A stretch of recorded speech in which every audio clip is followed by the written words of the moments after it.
So in this video, we're going to see if we can detect any seasonality in the data.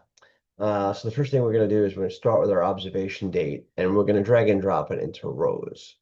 Like we've seen before, this means, there's nothing in there yet. It's asking for some data. So what we're going to do is we're going to take our average price, something we haven't done yet. We're just going to drag and drop it right over that.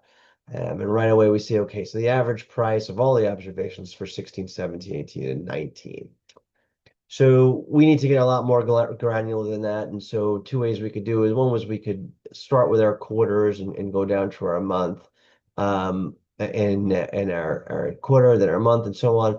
What we want to do is we're going to take this away, we're going to do the drop down, and we're going to choose month. Now, the reason why we're going to keep it blue and discrete as a dimension is because we want to see what's happening in all of the Januaries, all of the Februaries. We want to get a feel for that. Is there something happening by month? So we could see it. It's still not jumping out to us just yet. And so the next thing we could do is we could take average price and try to drop it in color. So that's okay. We got a little bit more. Still doesn't read too well. So instead of choosing automatic, let's see how it looks with a square. All right, so what that did now is right away we could see there's some low months, right? This is like conditional formatting in Excel. So February avocado prices is at a low. Maybe September, October, that's where we're looking at a bit more, a bit higher, right? And if we wanted to change, if we ever wanted to change the color, if we click on color, edit colors, and in this case, it was set to black. You may have it set to blue automatic. If you click drop down, in our case here, we're going to choose red, black, diverging. We're not going to set the actual steps here, which is totally fine. We'll take what they have by default.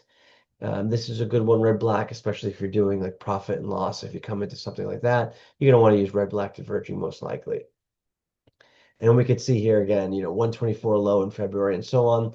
Let's see if we want to see if there's any difference between organic versus conventional. If we take it and put it on the type, then we add it over here and we can kind of see again, low in February, around both, right? February and March. And then our highs look like, especially with the organic stuff, it's August to October. Right, and that's where we see our the highest prices. Similar, in a similar case of conventional as well. So we just looked at seasonality. Let's right click on that sheet, click rename, and let's say seasonality. That's all for this video. We will see you in the next one.